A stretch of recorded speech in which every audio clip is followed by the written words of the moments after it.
Now, we've also heard a lot of other things about potential problems in the law. Let's go through some of them.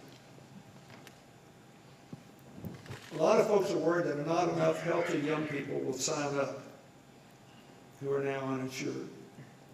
Why does that matter?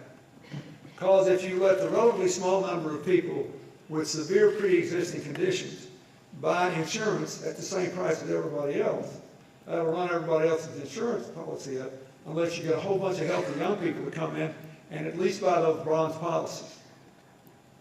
The limited policy, which will level out the risk pool for the insurance companies. So that's a legitimate, I mean, even though I'm however old I am, I still remember what it's like to be 27, and I was convinced I'd live forever and I'd never get a hangnail, much less have a serious accident. But, so there's a lot of worry about this. But a recent study by the Commonwealth Fund at least suggests that this may not happen. First, large numbers of young people, age 26 and younger, have already enrolled in their parents' plans. And interestingly enough, if I were you guys, I'd promote this as it says either Republicans or a personal responsibility party. There are more young Republicans enrolled in their families' plans than young Democrats. Second, the assumption that young people don't buy insurance because they think they don't need it isn't backed up by the facts. Most young people surveyed said they did want insurance, but they didn't earn enough to afford it. The tax credits will allow a lot of them to afford at least one of the bronze plans. And I think if young people can afford the coverage, they should buy it and contribute to a well-funded system with lower rates, if for no other reason than they will not always be young. It's both the right and the smart thing to do. Second, a lot of people worry about the computer problems. I mean, think about it, you've got to have all these state and federal computers up and running for the enrollment that opens October 1st and runs through the end of March.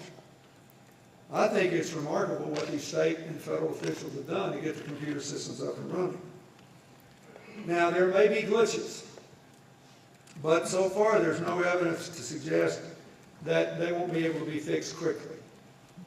I've really been impressed just by what I've seen from what's happening both here and around the country. Third, there are people who thought that because of the small business requirement, or the requirement to cover all employees who work 30 hours a week or more, that there would be a lot of shifting of employees from full-time to part-time to avoid the 30-hour requirement for coverage. So far, it hasn't happened. Since 2010, listen to this, since 2010, when the law passed, 90% of the employment gains in America have been in full-time jobs. In Massachusetts, where the law Governor Romney signed works a lot like the Affordable Care Act will work, there was no appreciable impact on job growth, the percentage of part-time workers, or employers dropping coverage. So far, the direst predictions for the adverse consequences have not materialized, and I don't believe they will. Now, this law has already done a lot of good.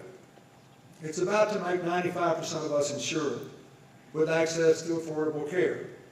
It has built-in incentives to lower costs and improve quality, including lots of opportunities for states to innovate, and Arkansas is Exhibit A. You should all be very proud of what your representatives and your governor have done.